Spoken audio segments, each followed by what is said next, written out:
Zhu Biao, do you like it when my big palm smacks your little face hard? Deep down, you like it. I'm making you a proper man. The time traveler tried hard to persuade Zhu Biao to rebel, but failed. Helpless, he could only try to win him over with virtue. Sir, please stop hitting me. I'll join the rebellion, okay? Alright, but Hongwu, don't rush. Miss, don't stop me. This guy actually dared to hit beginner. I have to teach him a lesson. Even if you charge him like that, you might not be able to beat him. Zhu Biao, do you admit defeat? Sir, is it really proper to be so rude? Right now, I have no reason. I just want to hit you. How will you use virtue and righteousness to persuade me to stop? Hitting people for no reason. How could that make sense in this world? Humph, those thugs and ruffians in the streets who bully the innocent, even beating people to death. Do they need a reason to do evil? Sir, why would you lump yourself in with those kinds of scoundrels?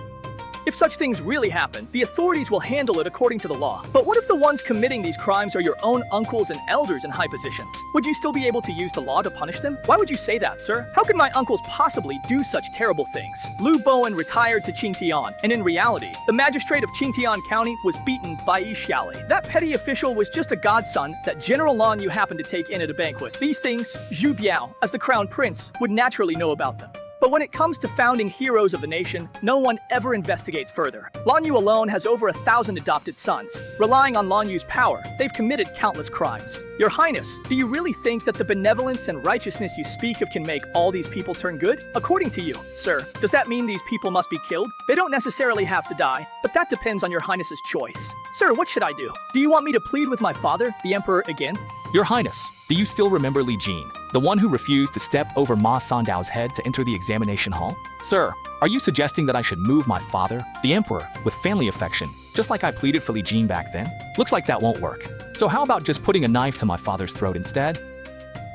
Even with you, this rebellious son, Mr. Bu has made things so clear, but he still refuses to see reason. Zhongba, don't get worked up. It's not like we're forcing him. Sis, don't stop me. I have to give this disappointing kid a good lesson. He's actually thinking about threatening me with a knife. Just watch. I'll go in there and deal with him myself. Heh, sis, why aren't you actually stopping me? It's good for His Highness to be tough, but there's no need to hold a knife to His Majesty's neck. May I ask, even if His Highness saves these people this time, how can you guarantee they won't make the same mistake again? Maybe have them write a letter of guarantee, promising never to do it again. Back then, His Majesty also granted those founding ministers ironclad pardons. But in the end, that still didn't stop their greed and corruption. I'd like to ask for your guidance on this, sir. Arrogant soldiers and fierce generals have existed since ancient times. On the battlefield, these people are powerful weapons against the enemy. But once the war is over, their greed turns them into a cancer that oppresses the people. Knowing how to use people well, and being able to turn disadvantages into advantages, this is the art of balance an emperor should master. After what I've said, does your Highness understand? Sir, you mean I should redirect the trouble elsewhere? Turn these cancers into decisive weapons on the battlefield. Exactly. A true military leader must have two hearts. One is ambition to become emperor. The other is a heart that reveres and respects the people. What your Highness currently lacks is the art of balancing ambition to rule. If Father wants to execute these people, and I save them, they will surely be loyal to me. All I need to do is send them to the border to be tempered for a few years, and then I'll have an invincible army. Now, your Highness should understand why I wanted you to rebel, right? Sir, if I really do succeed in this rebellion, what should I do with Father then? Should I just kill him outright?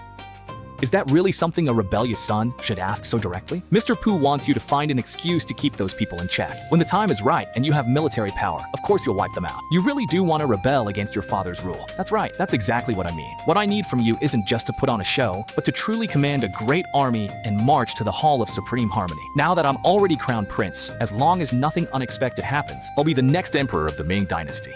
Sir, why is that? Your Highness, do you understand the difference between a throne that is seized and one that is inherited? Please speak frankly, sir. If something is given to you by others, even if you lose it, you won't feel it's such a big loss. But if you fought for it yourself, would you really just stand by and watch as it's slowly eaten away by corrupt parasites? Sir, do I really have to do this? If your Highness wants to become a ruler even more renowned than His Majesty, you must remember one thing. May I ask what it is, sir? Which thing should I remember? This empire may belong to the Zhu family, but it can't belong to Zhu Yuanzhang alone. If Zhu Chongba can sit on this throne, then so can you, Zhu Biao. Listening to Xiao Bu's logical and well-reasoned persuasion, Zhu Biao was directly led into a whole new way of thinking. Since my father could become emperor, why can't I do the same? If I've been scolded as a son by my father for so long, why can't I turn it around and scold him for once? Sir, I want to rebel. Please help me make a plan. Sis, did I hear that right? After 20 years, our Biaoer finally.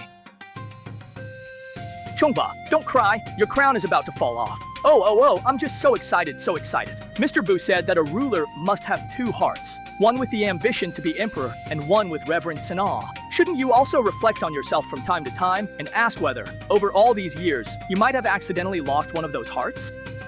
This happiness really does feel a bit unreal. Even sis got fooled by it. I can't listen to this anymore. What do you mean, sis?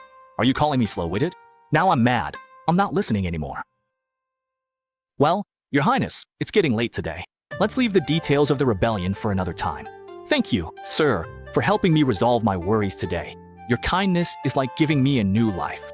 I hope that the next time we meet, Your Highness will be even more confident than you were today.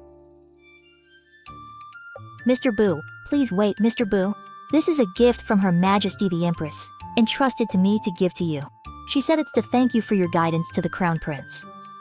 Her Majesty the Empress was just there as well, so I suppose His Majesty must have also heard what I said. I understand that you might not want to talk about it, and I don't want to force you either. Just go back and give Her Majesty my message. This is my duty. As long as Her Majesty doesn't forget our original agreement, that's all that matters.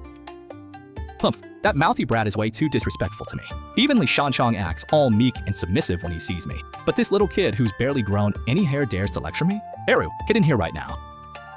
Don't forget to subscribe to Diao Toon so you never miss a new hilarious episode.